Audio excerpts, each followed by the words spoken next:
प्रभु परमेश्वर को धन्यवाद देते हैं, उसकी आराधना करते हैं कि प्रभु परमेश्वर ने हम सबको आज एक विशेष दिन दिया है कि हम परमेश्वर के भवन में इकट्ठे होकर उसकी महिमा में और उसकी आराधना में अपना बहुमूल्य समय गुजार सकें। और ये हमारे लिए बड़ा अच्छा अवसर रहा है कि आज आप सब लोगों से हमारी मुलाकात हो पाई।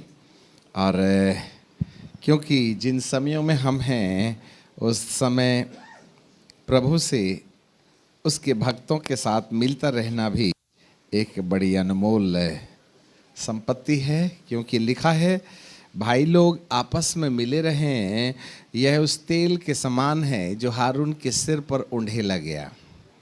हम सब एक दूसरे के साथ संगति रखते हैं।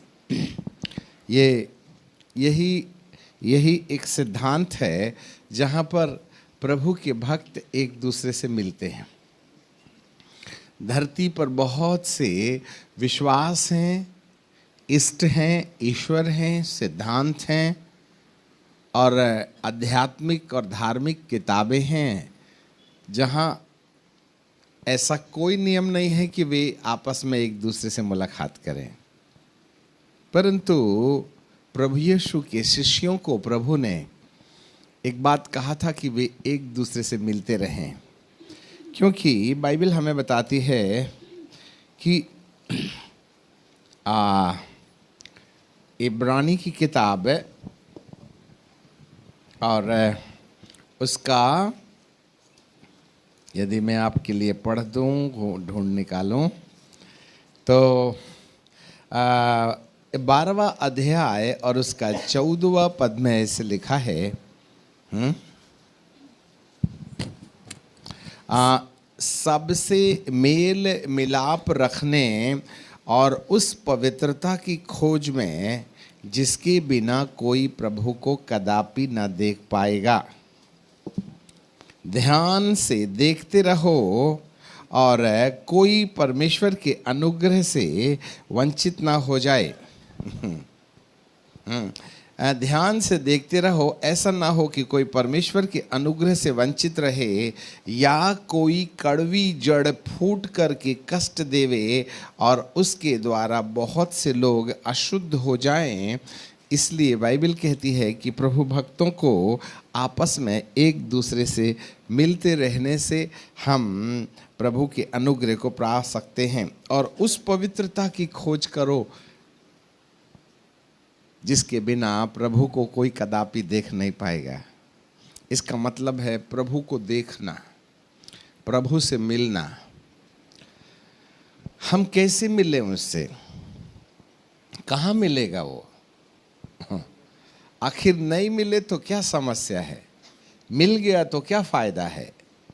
यही एक सबसे बड़ा विषय है। बाकी जितना भी है ना, सब अपने अपने हिसाब से जाओ, अपने अपने हिसाब से अगरबत्ती मोमबत्ती बलिदान चढ़ाओ, गंगा में नहाओ, जो कुछ भी करना है नहाओ और अपने घर चलो। परंतु यहाँ पर ऐसा कुछ नहीं है। यहाँ पर लगातार हम एक दूसरे के साथ संगति रखते हैं, एक दूसरे के साथ मिलते हैं, एक दूसरे के साथ आपस में बातचीत करते हैं और परमेश्वर के राज्य की चर्चा करते हैं। ऐसा क्यों करते हैं? प्रभु परमेश्वर ने जब सबसे पहला मनुष्य बनाया था तो उसका नाम आदम रखा था और उसको भूमि की मट्टी से रचा और उसमें जीवन का श्वास फूंक दिया और आदम जीवित प्राणी बन गया। इसके बाद उसके रहने के लिए उसने अदन का बगीचा बनाया, बागे अदन, और वहां ले जाकर के उसने उसको रख दिया। इतनी बड़ी पृथ्वी में उसके रहने का जो घर था वो अदन का बाग था। वहां कोई बिल्डिंग नहीं थी। और उस अदन के बगीचे के बीच में उसने 2 आवश्यक पेड़ लगा के रखे थे। एक पेड़ का नाम था जीवन का पेड़ और दूसरे पेड़ का नाम था भले और बुरे का ज्ञान देने वाला पेड़। और परमेश्वर ने कहा था कि जीवन के पेड़ का फल तो तुम खाना, परंतु भले और बुरे का ज्ञान देने वाले वृक्ष का फल तुम कभी नहीं खाना, क्योंकि यदि तुम खाओगे तो मर जाओगे। अब ये मर जाना वाला शब्द जो है वो हमको समझ में नहीं आता। मृत्यु और जीवन, जीवन जीवन का फल खाने से और मृत्यु परमेश्वर की आज्ञा नहीं मान करके भले और बुरे के ज्ञान का पेड़ का फल खा लेना, मृत्यु हो जाती है। आपको मालूम होवे परमेश्वर हर शाम आदम से ठंडे समय में मिलने आता था, और अदन का बगीचा एक आश्रम था, मंदिर था, जहां परमेश्वर अपने लोगों से मिलने आते थे। और हर शाम, उसको दूसरी भाषा में बोले तो कलीसिया, अंग्रेजों ने उसका नाम दे दिया चर्च। अब हमें नहीं मालूम ये चर्च शब्द का मतलब क्या है, CHUCHER, चर्च, कलीसिया। बाइबल में चर्च नहीं है, कलीसिया है। कलीसिया बोले तो एक्लेसिया शब्द से बना है, और एक्लेसिया का मूल भाषा में होता है संसार से जो अलग होकर के ईश्वर की संगति में आते हैं, उसको कलीसिया कहते हैं। और प्रभु वहीं मिलने आते हैं। तो पहली कलीसिया लगी थी कहाँ मालूम है आपको? अदन के बगीचे में। कलीसिया का मतलब होता है जो लोग संसार से अलग होकर के अपने प्रभु की संगति में रहते हैं, उसे कलीसिया कहते हैं। वहाँ दारू बीड़ी सिगरेट नहीं चलती। अदन के बाग के अंदर आदम को जीवित प्राणी बना करके जब उसने रख दिया, और वो संसार से, अब एक ही तो था बेचारा और कोई दूसरे नहीं ना थे, परंतु एनी हाउ इतनी बड़ी पृथ्वी में उसने एक सुंदर बगीचा लगाया था, और उसका चारों तरफ उसका ना घेरा था, कोई बाहर से अंदर और अंदर से बाहर नहीं जा सकता था। अब कोई था ही नहीं तो कहाँ से आता जाता, एक ही तो प्राणी था बेचारा आदम। परंतु जितने भी जीव जंतु, आकाश के पक्षी, जलचर, जमीन के कीड़े मकोड़े, जंगल के जानवर हैं, जो अदन के बाग के अंदर रहते थे वो जानवर अलग ही थे, और जो सारी पृथ्वी में जानवर और पशु पक्षी रहते थे वो दूसरे प्राणी थे। एक एक चीज को समझाने के लिए कई घंटे लगेंगे। और सारी पृथ्वी में जितने जीव जंतु, पक्षी, परिंदे, जानवर थे वो सब नॉनवेज थे, एक दूसरे को मार के खाते थे। परंतु अदन के बगीचे के अंदर जितने जानवर थे वो सब वेजिटेरियन थे। घास पत्ती खाते थे। भेड़िया भेड़ के साथ घास चरता था, और शेर बैल के साथ भूसा खाता था। अंदर वाले के ये हाल थे, क्योंकि जो प्रभु की उपस्थिति में रहते हैं ना, उनका सोच विचार सब बदल जाता है। परंतु जितने भी जीव जंतु अदन के बगीचे के बाहर रहते थे वो सब हिंसक प्राणी थे, एक दूसरे को काटते थे, मारते थे, फाड़ते थे। अब गाय और भेड़ और बकरियां बाहर वाली जरूर घास खाती थी, परंतु तेंदुआ तो कहीं शियार तो कहीं पेंथर, है ना, ये सब मांस भक्षी थे। परंतु जहां परमेश्वर ने आदम को अपने मिलने की जगह बना के रखा था, वहां पर कोई अहिंसक प्राणी नहीं हुआ करते थे। अदन के बगीचे के बाहर और अदन के बगीचे के अंदर की कहानी आज भी हमारे जीवन में लागू होती है। जो कलीसिया के अंदर रहता है वह परमेश्वर की संगति के कारण अपनी जिंदगी में उस अनुभव में चला जाता है जो अनुभव आदम को अदन के बगीचे के अंदर हुआ करते थे। और आपको मालूम है आदम को अदन के बगीचे के अंदर कोई टेंशन नहीं रहता था। ना उसको शेर का डर, ना अंधेरे का डर, ना सांप का डर, ना बिच्छू का डर, ना किसी प्रकार का कोई, there was no any fear in his life. कलीसिया भी वह जगह है, जब आप कलीसिया के सही सदस्य बन जाएं तो वहाँ डर और भय और निराशा और भयावह परिस्थितियों का अंत हो जाता है और हम अपने ईश्वर से मिलने के लिए चले आते हैं।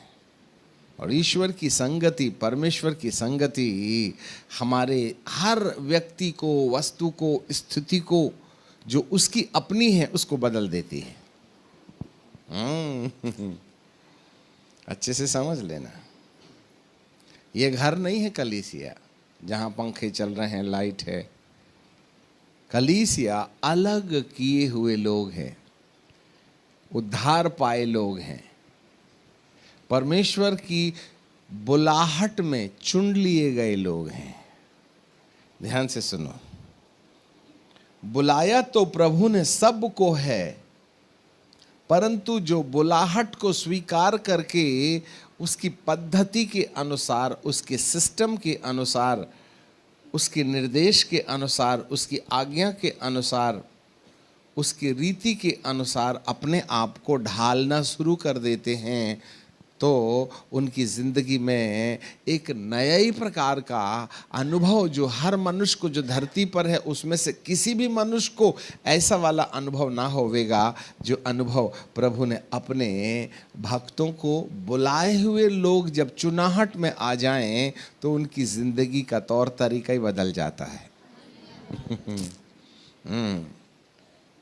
जी हाँ, परंतु एक दिन आदम ने परमेश्वर की आज्ञा नहीं मानकर उसको तोड़ दिया, बोल करके परमेश्वर ने उसको अदन के बगीचे के बाहर कर दिया। जाओ बाहर, निकाल दिया उसको।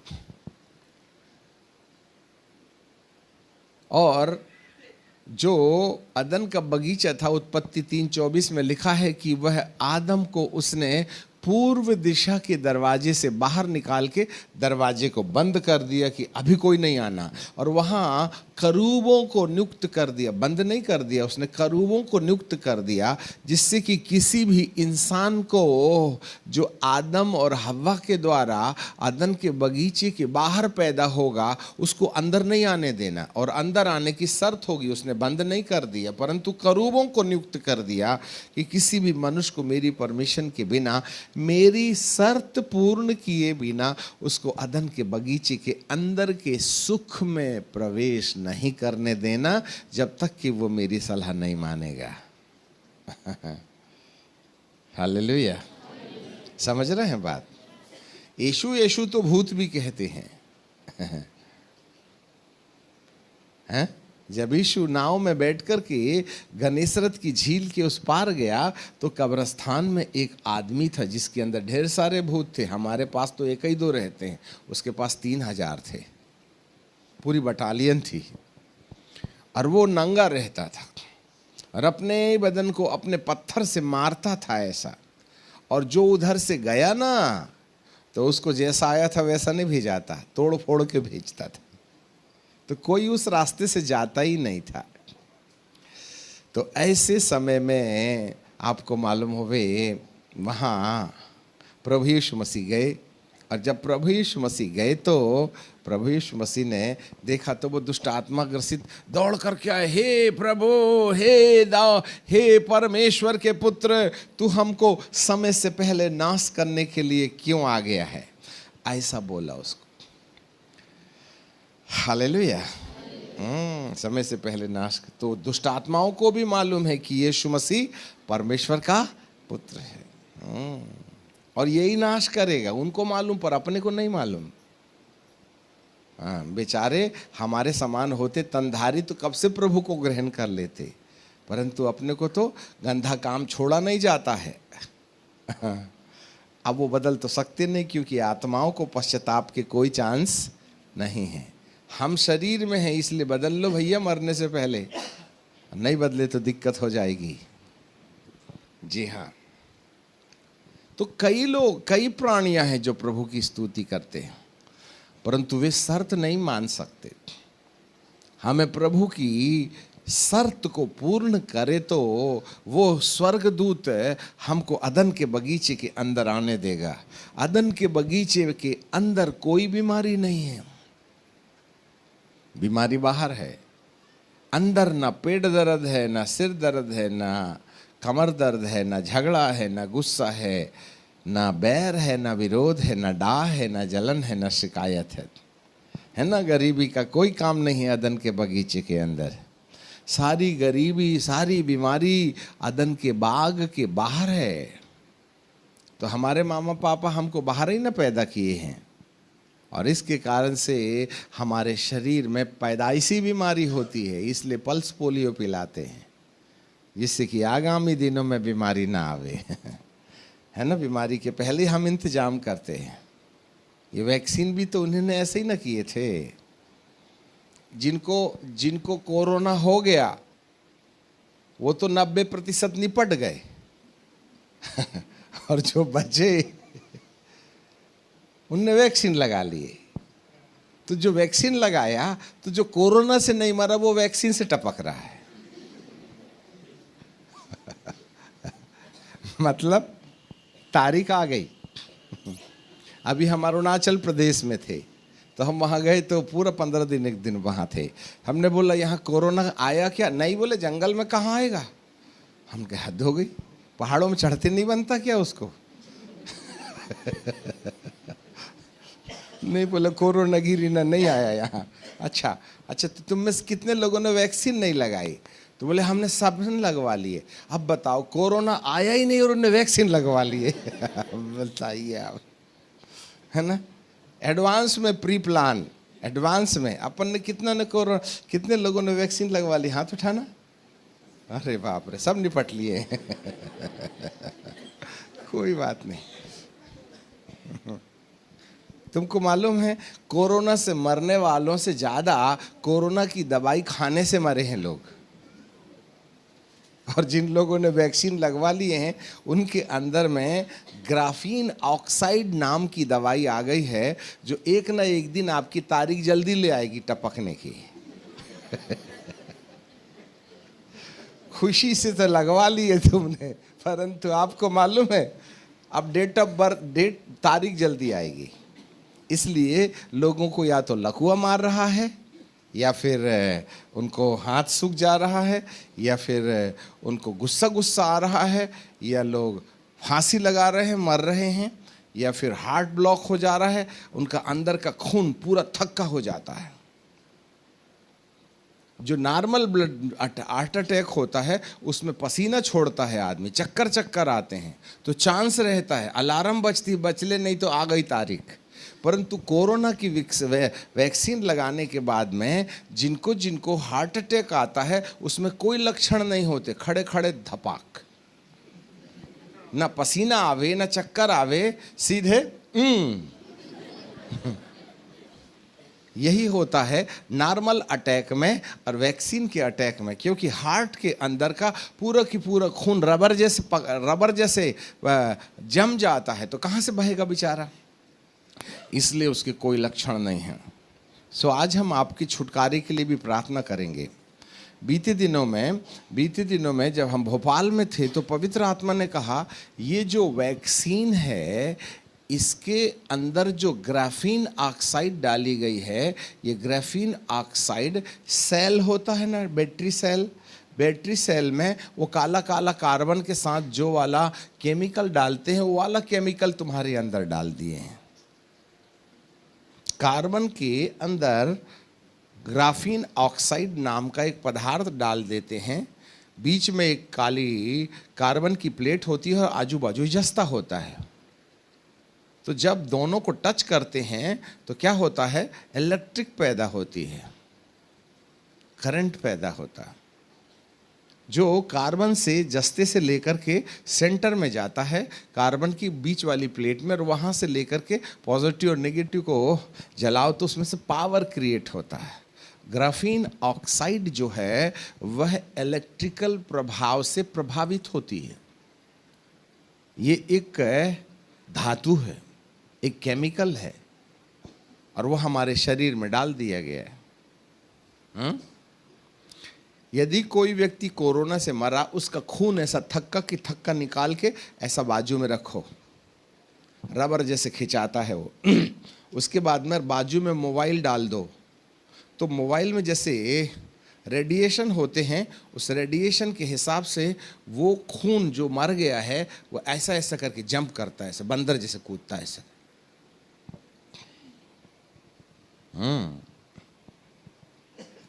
जरा सुनो, graphene oxide plus radiation equal मृत्यु।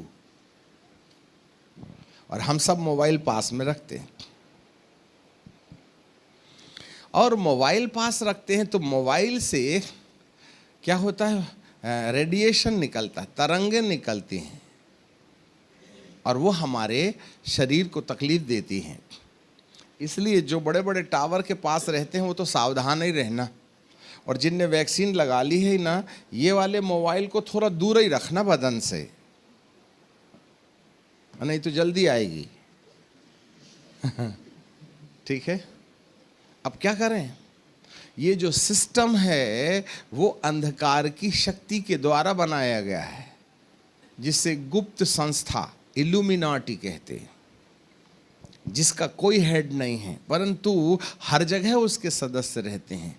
और उनका अपना कहना ये है कि धरती से 1/3 2/3 जनता को मिटा दो, तब धरती का संतुलन बनेगा। इसलिए क्लाइमेट चेंज ला रहे हैं सार्स।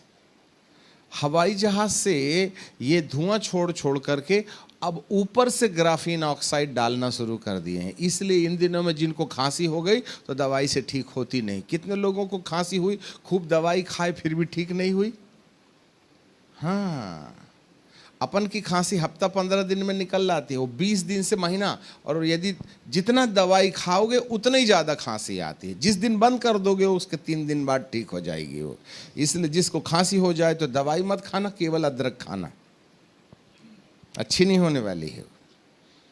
क्योंकि वायुमंडल में ग्राफीन ऑक्साइड आ गई है, जिसके कारण से वायुमंडल की हवा खराब हो गई है ना।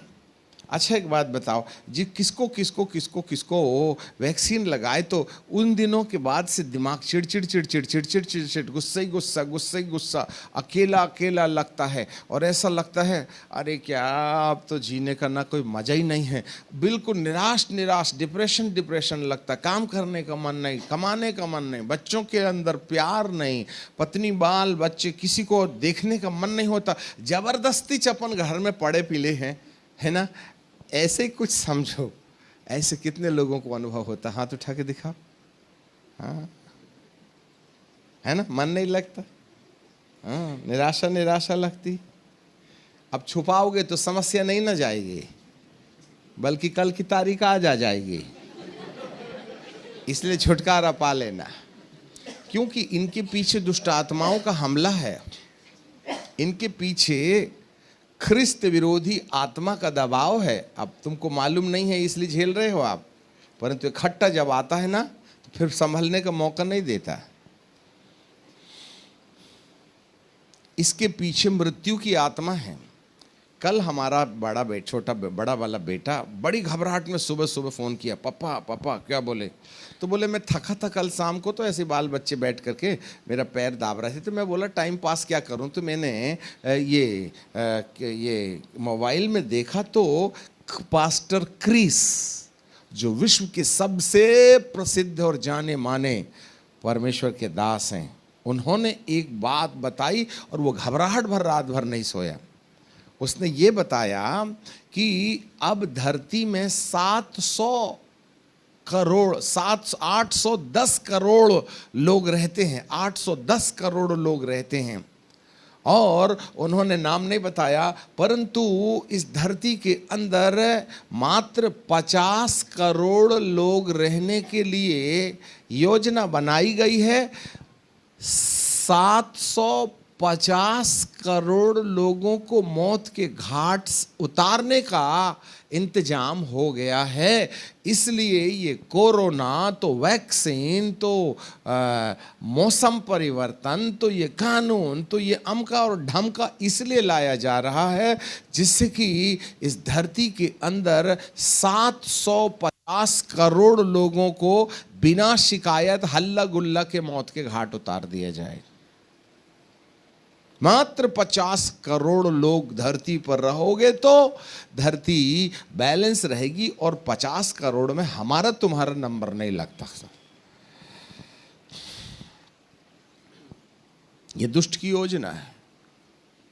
और यदि कोई विश्वासी परमेश्वर की योजना के अंतर्गत नहीं आकर के लापरवाही से दुष्ट के प्रति लापरवाह रहा तो कहीं हम, अभी कल हमारे पास में गुजरात से फोन आया, अंकल जी यहाँ 18 साल से लेकर के 34 साल तक के बच्चे आपसे आप मर रहे हैं, या तो वो आत्महत्या कर रहे हैं या उनका हार्ट अटैक हो रहा है या उनको लकवा मार दे रहा है। सरकार कोई जवाब ही नहीं देती। बोले मैं पत्रकार हूं बड़े भारी, एक दिन में 6 से 12 लोग मर रहे हैं पर डे एक डिस्ट्रिक्ट के अंदर।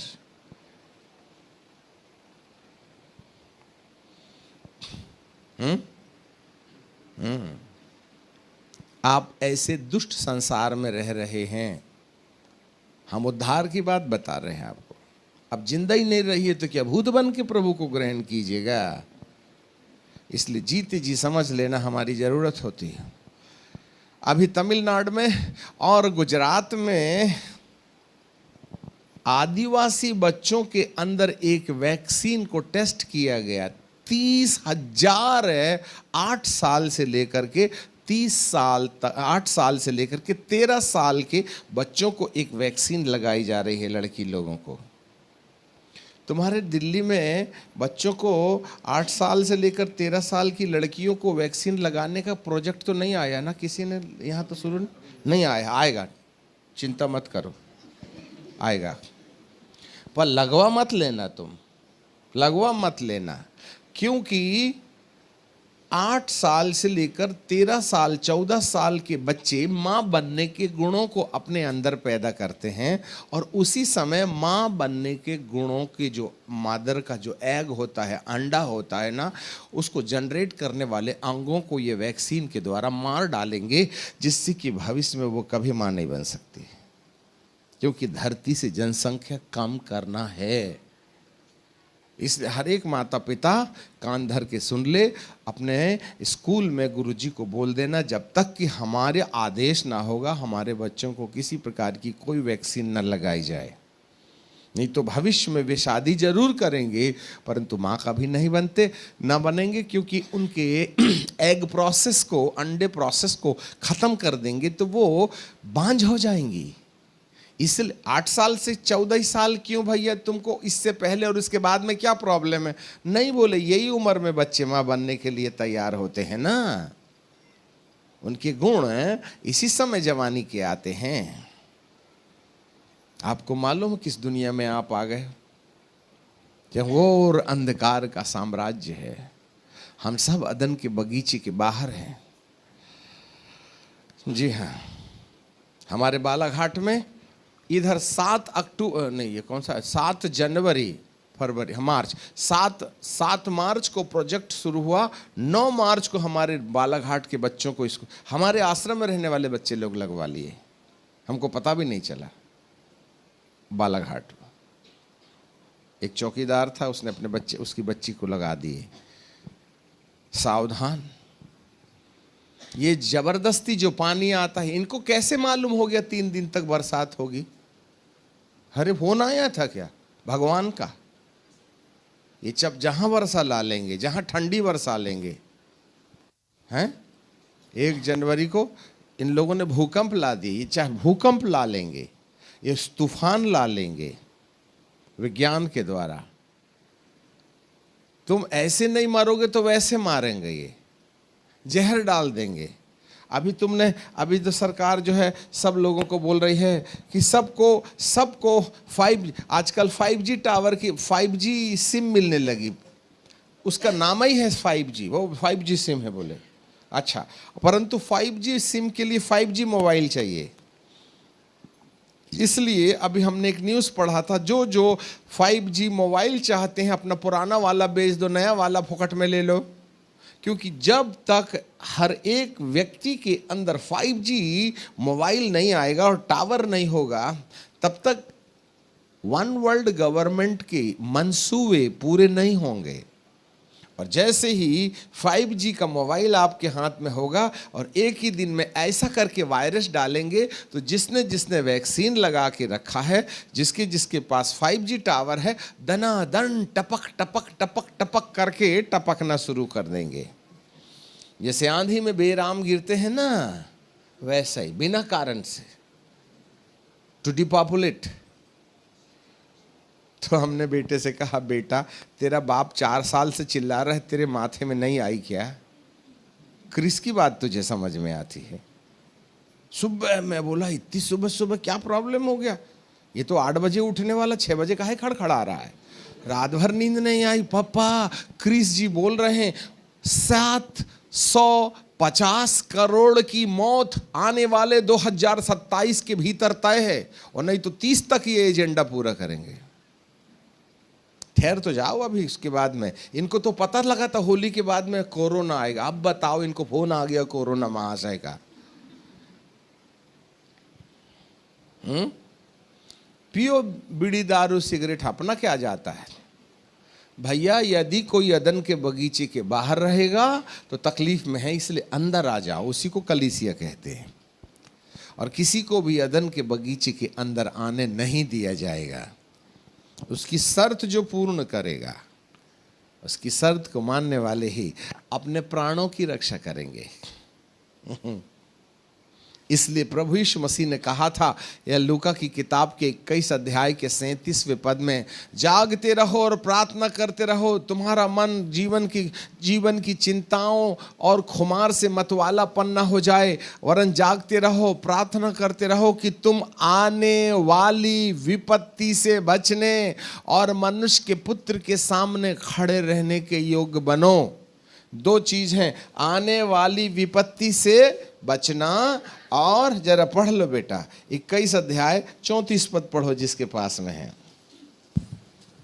इसीलिए सावधान रहो, ऐसा ना हो कि तुम्हारे मन खुमार, नंबर 1 खुमार और मतवालापन और इस जीवन की चिंताओं से सुस्त ना हो जाए।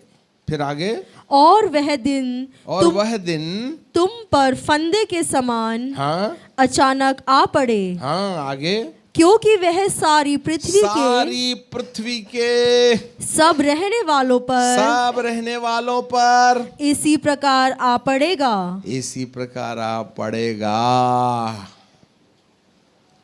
इसमें कोई नहीं बच सकता। दिल्ली वासी हो, मुंबई वासी हो, पाकिस्तानी हो, अमेरिकनी हो, लंदन में जापान वाला, अब आप बताओ कौन से देश में कोरोना नहीं आया? हम तो कहते चाइना से आया, इधर से आया, उधर से आया। हाँ, सारी पृथ्वी के ऊपर एक विपत्ति आ रही है, उसका बीच बचाओ कौन करेगा? इसलिए प्रभु जी कहते हैं कि तुम आने वाली विपत्ति से बचना है, और मनुष्य के पुत्र अर्थात यीशु के दोबारा आगमन के समय अपने आप को तैयार बना के रखना है। इस बात के लिए जागते रहने की बात कर रहा है परमेश्वर का वचन, सोने की बात नहीं कर रहा है। जागते रहो और प्रार्थना करते रहो कि तुम आने वाली विपत्ति से बचने और मनुष्य के पुत्र के सामने खड़े रहने के योग्य बनो। हाँ, चंगाई अपने आप में बहुत अच्छी है, छुटकारा अपने आप में बहुत अच्छा है ना? चंगाई मिल गई तो क्या फायदा? कोरोना से मरोगे। कमर दर्द ठीक हो गया, सिर दर्द ठीक हो गया। और जब कोरोना आया था तब हमने एक वीडियो डाला था जिसमें कई करोड़ लोगों ने उसको देखा, कोरोना से बचने का इलाज। और उसमें प्रभु ने हमको प्रकट किया था कि जिसको कोरोना होता है उसके 3 से 7वें दिन तक रात में डरावने सपने आते हैं। कोई डराता है, कोई उठा करके पटक देता है, कोई बिस्तर के नीचे गिर जाते हैं। ऐसा करके ये प्रमाणित किया गया था। और जब हमने संपूर्ण दुनिया से पूछा तो 99% लोगों ने कहा कि मुझको कोरोना हुआ था। तो रात 3 से 7वें दिन के बीच में इतने डरावने डरावने सपने आते थे, भागने का मन होता था, पलंग से गिर जाने का मन होता था, कोई डराता था। और उन 7 दिनों के अंदर में जो अपने प्राण बचा लिया वो बच गया, नहीं तो छुट्टी, क्योंकि ये दुष्ट आत्माओं का प्रभाव था। किसके ऊपर ये होगा और किसके ऊपर नहीं होगा? जो लोग प्रभु के संरक्षण में उद्धार पाकर के नहीं आए, उनके साथ ऐसी समस्या बनी रहने के चांस हैं। और यदि वे अदन के बगीचे के अंदर आ जाएं, जहां प्रभु का हर शाम में आना जाना होता है, जिसको कलीसिया कहते हैं, अलग किए हुए लोगों का झुंड, मतलब ऐसी जनता नहीं होती है, परंतु जिसका संसार से अलगाव हो जाए और वे परमेश्वर की संगति में अपना जीवन उसके सिस्टम के अनुसार अपनाने लगे, ऐसे व्यक्ति के लिए आने वाली विपत्ति से बचने का उपाय हो सकता है। फिर उसके बाद मनुष्य के पुत्र के सामने खड़े रहने का उपाय, ये दूसरा कार्यक्रम है। पहले तो जिंदा बचो, इसका इंतजाम करो, फिर यीशु आए तो संग जाने का इंतजाम करो। अब डबल नाल वाली बंदूक है, सिक्के के 2 पहलू होते हैं, जिंदा बचना और परमेश्वर की खोज करते रहना। नहीं तो उद्धार पाए बिना यदि टपक गए तो गए नीचे, और वहां से निकलने की कोई सीढ़ी नहीं है। धनवान की कहानी तो तुमने सुनी ही होगी। एक बार धनवान नीचे गया तो ऊपर आने के कोई चांस नहीं है। इसलिए मरने से पहले और वहां पहुंचने से पहले अपन सही वाली ट्रेन में बैठ ले।